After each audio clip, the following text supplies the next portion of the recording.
What's going on, guys, and welcome back to the channel. In today's upload, we have a new member of the family.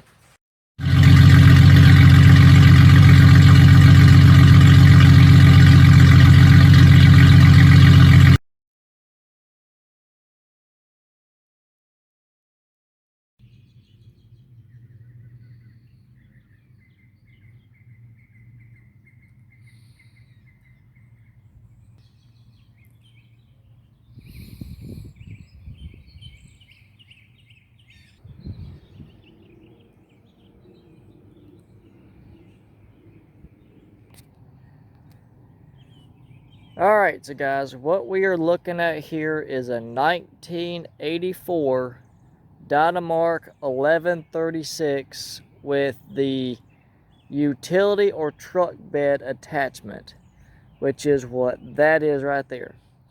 Now, you may be asking yourself, the followers of the channel, yes, you have seen this for a split second in one of my other recent videos. I bought this tractor back in May of 2020. Actually, this marks 2 years that I have owned this tractor, because it is actually currently May 2022. So 2 years ago, I bought this tractor. Don't know if the owner that I bought it off of is watching the channel right now. If not, then here you go. I bought this in a non-running state, and I traded it, or I didn't trade it. I sold it to my dad because he kind of liked it for what I bought it for, which is $100. And I ended up trading it back for him. I gave him the little tarp tent that I put all of the Jeep parts in when I tore it down to put the floorboards in it. And he just let me have this back because I started showing interest in it again after I said I didn't have anything to do with it. The reason for that is because I finally figured out what I'm going to do with this hunk. This is a very rare tractor, if I'm not mistaken. I am from Central North Carolina. If someone down in the comments will say something about it, I am not sure, but I'm also not knowledgeable that I am the only one in the state of North Carolina that has one of these. If I am wrong, please correct me. But I have obviously cleaned it up a little bit. I hit it with some purple power and a sponge, and I just went at it. And it cleans up pretty decently. But I have actually done a lot of work to this that I did not film because, well, I'm impatient as I'll get out when it comes to stuff like this. I've still got a little bit more to do, just mainly tightening up stuff and making sure everything is all good before I put it back in storage where it came out of. But I replaced the fuel filter, and I replaced all of the lines and everything, and I actually got the original carburetor back working. The steering is, it works. Not the best thing in the world, but it works.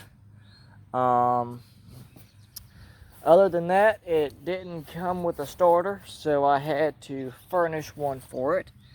Had to put a brand new starter on it. I wired it to where it would start because there was a couple things missing on it.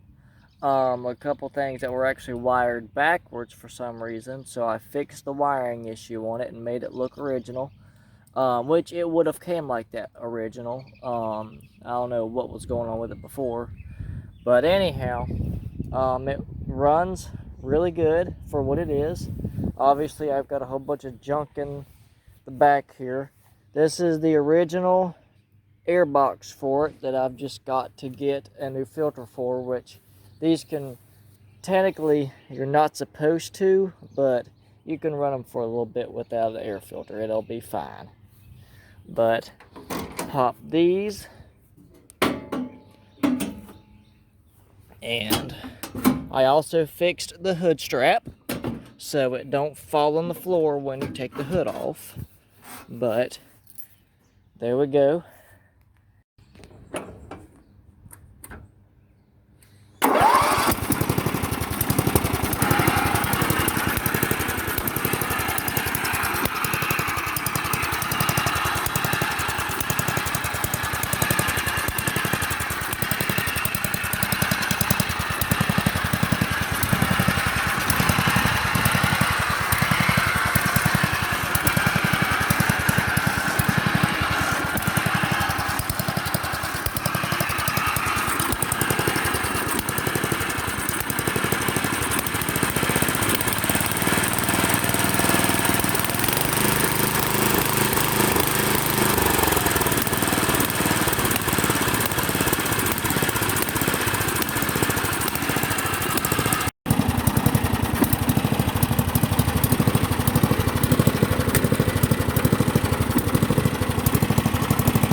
So yeah, my purpose of that tractor is that is going to be what I take to, say, tractor shows, swap meets, whatever, if I'm able to go to it, if I ain't got nothing going on already.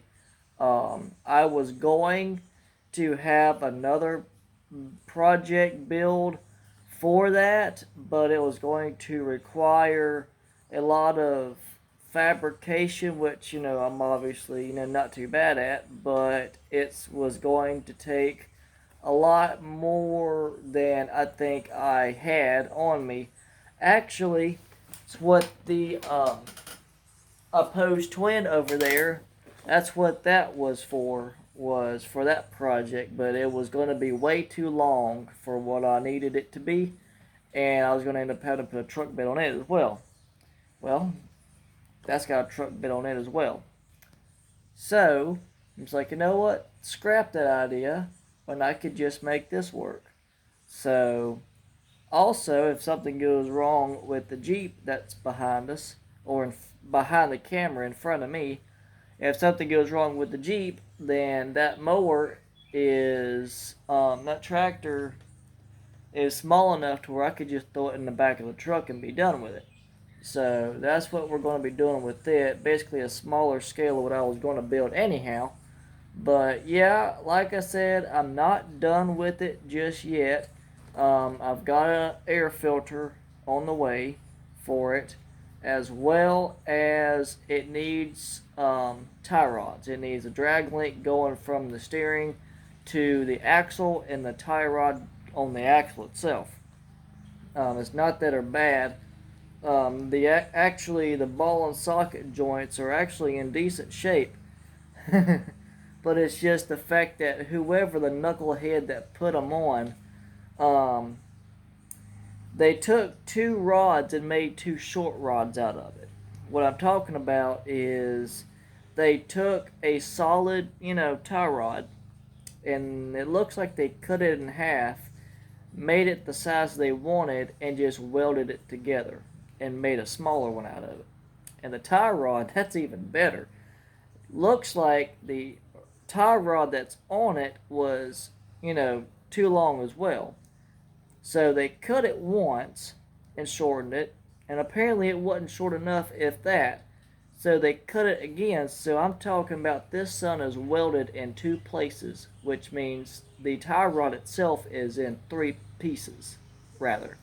And it's all just welded together and stuff like that. And yeah, it works, but I ain't happy with it. It could be a lot better. So that's that. Also, I don't know if I'm going to be able to find one, but if any of y'all out there do, let me know if y'all have any parts. But I would like the steering on it is it steers when it wants to, but if you get in a certain place, it'll grind. Um, Mainly because in a certain spot when you're going straight dead ahead, if your steering wheel is straight and the steering gear that turns your actual axle is straight, there is a wore out place right there where you can just turn the steering wheel all day long and it not go nowhere. Um, Not real healthy for it, but it'll be fine, right? But now I would like to either find another gear to go on the steering shaft or find another, I'm going to call it a bull gear. I guess it is. It's the main gear that, your steering shaft turns to make, your steering wheel and your tires go left and right. Basically what I'm talking about. I'd like to find one. If not, then I'm just going to send it. It'll be fine as long as you be easy with it. But yeah, that it's a pretty cool little machine, I'll have to say. But fixing to take it back to the unit that we have in town here because I have officially maxed out my project space. So yeah, we're having to rent out a storage unit now. So which ain't no big deal. It's fairly affordable. So we're gonna take it back, and next video will be on a simplicity that I got inherited. That we're gonna be getting it running and actually using it as a mower. We're not taking the deck off of this one. We're going to use it as a mower. So yeah, with that being said, we'll see you in the next one.